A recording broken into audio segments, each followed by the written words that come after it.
Hola amantes de los idiomas, soy Eric y les doy la bienvenida a su canal Universo Políglota. En este video estudiaremos qué es el past simple o pasado simple en inglés y cómo usarlo en oraciones afirmativas, negativas e interrogativas. Comencemos. El past simple o pasado simple en inglés se usa para expresar acciones que comenzaron en el pasado y que ya finalizaron, es decir, que no hay oportunidad de repetir, como cuando en español decimos compré una casa o Juan se tomó un café. Estas oraciones fueron finalizadas y en ningún elemento de la oración hay indicios de que se repetirán.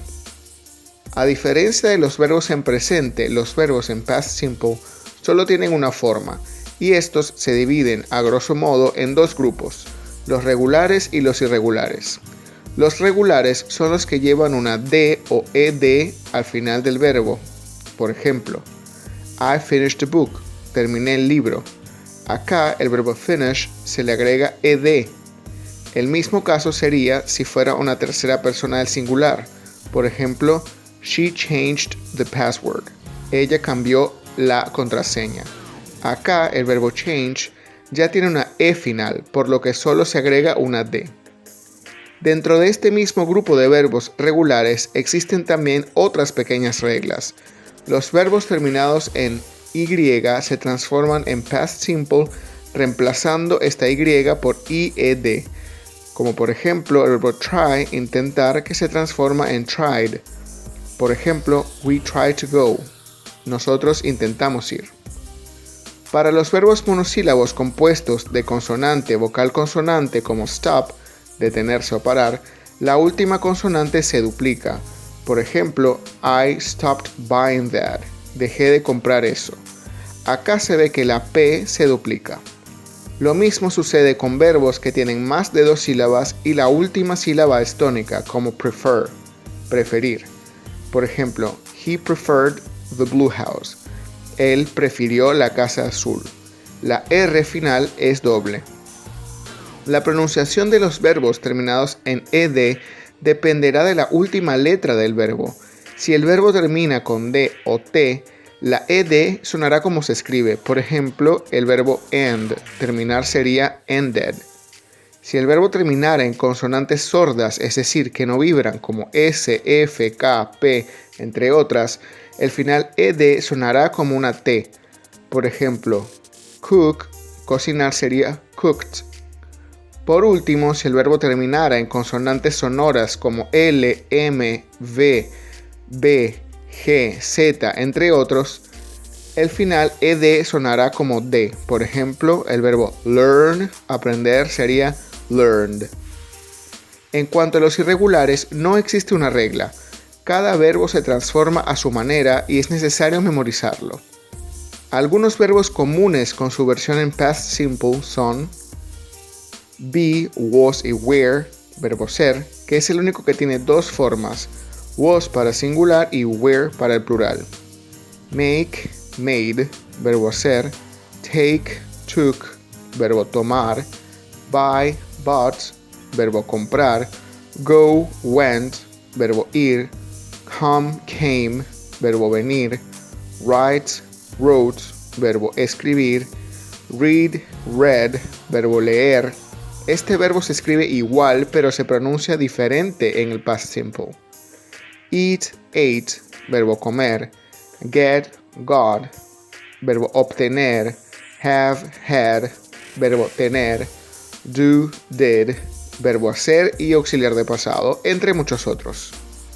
Antes de seguir, recuerden suscribirse a Universo Políglota si este video les parece útil en su camino de aprendizaje, además de compartirlo y activar la campanita para ver todos los nuevos videos de Universo Políglota. Continuemos. Ahora, ya que hemos visto cómo se formulan las oraciones afirmativas, pasemos a las interrogativas. En principio, funcionan de manera similar a las oraciones con do, don't, does y doesn't. Si no han visto el video, lo dejo en las recomendaciones y en la descripción del video. Para formular preguntas en past simple, se usa el auxiliar did. Este auxiliar además absorbe el tiempo verbal, dejándonos con el verbo principal en infinitivo. Veamos. Oración afirmativa. He finished the book. Él terminó el libro. Oración interrogativa. Did he finish the book? Él terminó el libro. Acá pueden ver que al usar did, este absorbe la ed del verbo principal finish, que queda en infinitivo. Otro ejemplo, esta vez con verbo irregular, sería oración afirmativa. They came to the class. Ellos vinieron a la clase. Oración interrogativa. Did they come to the class? Ellos vinieron a la clase. De nuevo, el auxiliar did absorbió el tiempo pasado y dejó el verbo come en infinitivo. Finalmente pasemos a las oraciones negativas, donde el did funciona de manera similar, ya que sigue absorbiendo el tiempo pasado. Transformemos las mismas oraciones anteriores. Oración afirmativa. He finished the book. Él terminó el libro. Oración negativa. He did not finish the book. Él no terminó el libro. Acá pueden ver que el did absorbió la ed del verbo finish y que es seguido de la negación not. Did y not también pueden contraerse como didn't. Veamos por último el ejemplo con el verbo irregular y usando didn't, la contracción de did y not. Oración afirmativa. They came to the class. Ellos vinieron a la clase. Oración negativa. They didn't come to the class. Ellos no vinieron a la clase. De nuevo, did absorbió el past simple de la oración y dejó el verbo come en infinitivo. Bien, políglotas y futuros políglotas, este ha sido nuestro video por hoy. No olviden escribir en la sección de comentarios todas sus dudas, preguntas y los temas que les gustaría aprender. Si quieren enterarse de diferentes curiosidades, vocabulario o explicaciones de gramática, síganme en Instagram @unifpoliglota. Finalmente, si les gustó este video, no olviden darle me gusta, compartirlo, suscribirse y activar la campanita para recibir las notificaciones de todos los videos sobre el mundo de los idiomas, acá en tu canal Universo Políglota.